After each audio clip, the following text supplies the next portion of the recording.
Hello, नमस्कार। मैं प्रशांत राय हूँ। आप जनता जंक्शन देख रहे हैं। आमतौर पर मेरी आवाज़ धीमी नहीं रहती है, लेकिन आज धीमी है। इसकी वजह ये है कि अभी जस्ट मैं नहा कर निकला, और जब मैं नहा कर निकला तो फेसबुक स्क्रॉल किया आमतौर पर जो लोग करते हैं, और फेसबुक पर मैंने ये देखा कि इरफान खान अब नहीं रहे। इरफान पर मैंने 4-5 दिन पहले एक वीडियो किया था। वो वीडियो अंग्रेजी मीडियम फिल्म का रिव्यू था।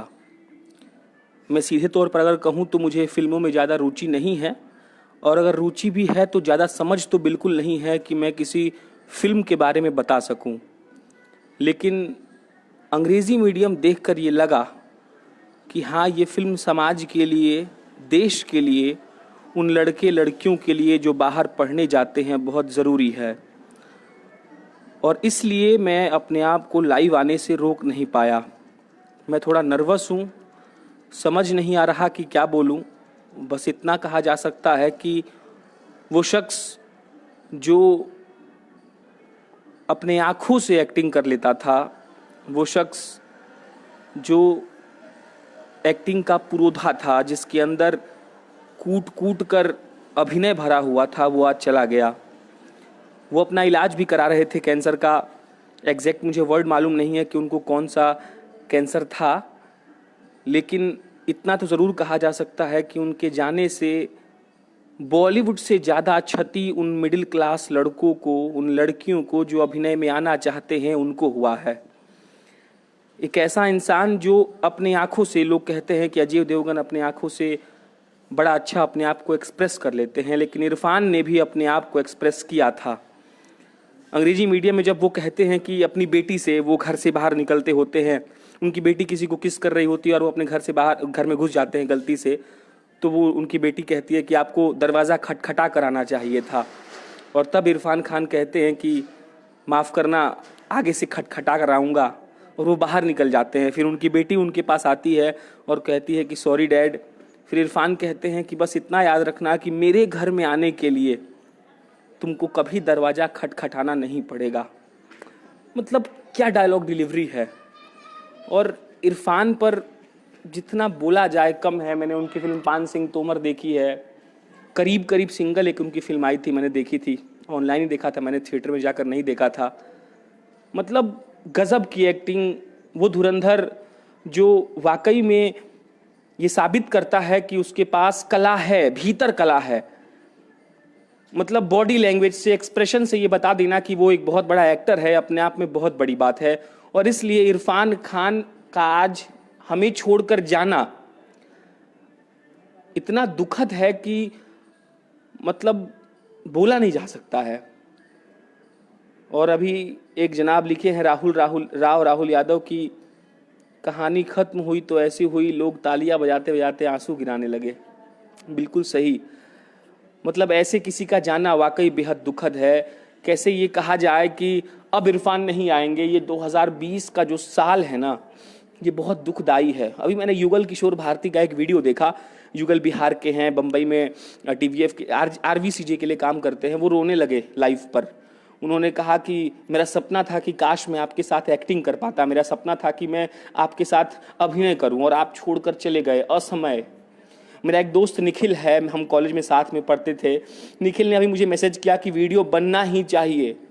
अभी मेरे पास वो संसाधन नहीं है, लैपटॉप एक दोस्त लेके चला गया है, इसलिए वीडियो नहीं बना सकता था। इसलिए मैंने सोचा कि चलो पहले लाइव ही आ जाओ।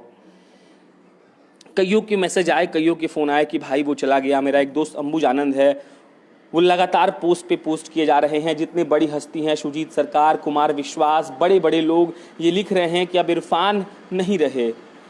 इरफान के बारे में बस इतना कहा जा सकता है कि वो शख्स जिसने अभिनय को परिभाषित किया, वो शख्स जिसके बड़े बड़े तुर्रम खान भी फैन हैं, इसलिए क्योंकि उनके अभिनय में ऐसी कोई बात रुकती ही नहीं थी जिससे कोई कह सके कि हाँ, आपके अभिनय में ये कमी है।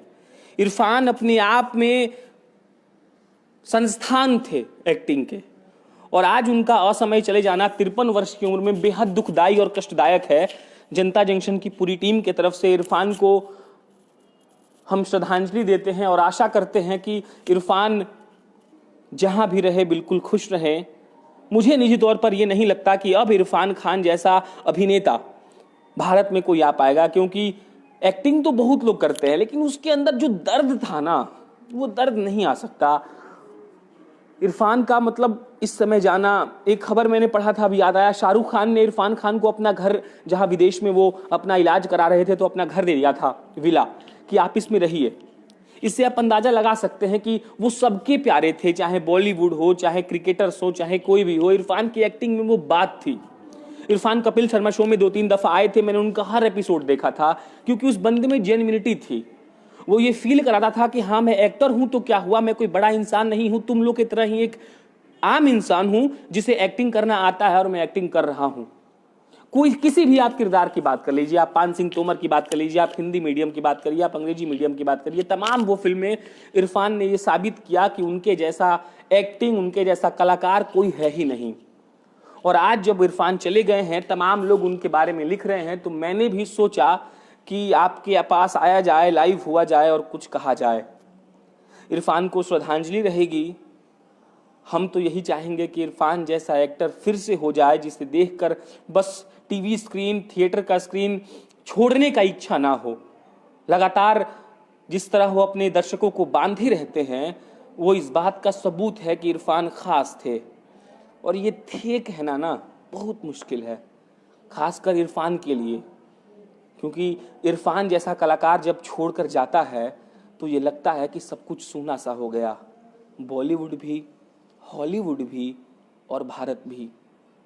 धर्म, राजनीति, फिल्म, इन सब से इतर इरफान का एक ऐसा फैन बेस है जो चाहता था कि इरफान हमेशा रहें। जब उनकी तबीयत खराब थी, उसके बाद जब उन्होंने वापसी की, मतलब जब अंग्रेजी मीडियम का ट्रेलर आया था, तो इरफान वॉइस ओवर में कहते हैं कि चिंता मत करिए, मैं वापस आऊंगा। क्यों चले गए इरफान यार? आपको रहना चाहिए था। आपका ये कुसमय जाना कितने आपके फैंस को दर्द दे रहा है, आपको पता नहीं है। मैं जानता हूं कि आपके फैंस से ज्यादा दर्द आपके परिवार वालों को हो रहा होगा, लेकिन हम भी आपके परिवार ही हैं। आपका यूं चले जाना ये दर्शाता है कि कितनी बड़ी क्षति हुई है, और ये 2020 मानवता के लिए कितना खतरनाक है। एक तरफ कोरोना का कहर और अब इरफान का चले जाना वाकई में बेहद दुखद और कष्टदायक है। अब भगवान ने जो किया है उसको हम वापस तो नहीं ले सकते, बस इतना कह सकते हैं कि इरफान जहां भी रहें हमारे दिल में रहेंगे। भारत का हर युवा, भारत का हर बूढ़ा व्यक्ति, भारत का हर बॉलीवुड प्रेमी उनको हमेशा याद करेगा, और इरफान की गई फिल्मों को बार बार देखा जाएगा। मैं प्रशांत राय हूँ, आप जनता जंक्शन देख रहे थे। अंत में फिर इरफान को जनता जंक्शन की पूरी टीम के तरफ से श्रद्धांजलि अर्पित करता हूँ, और आशा करता हूँ कि ऐसी कोई क्षति दोबारा हमें ना देखनी पड़े। बहुत बहुत शुक्रिया।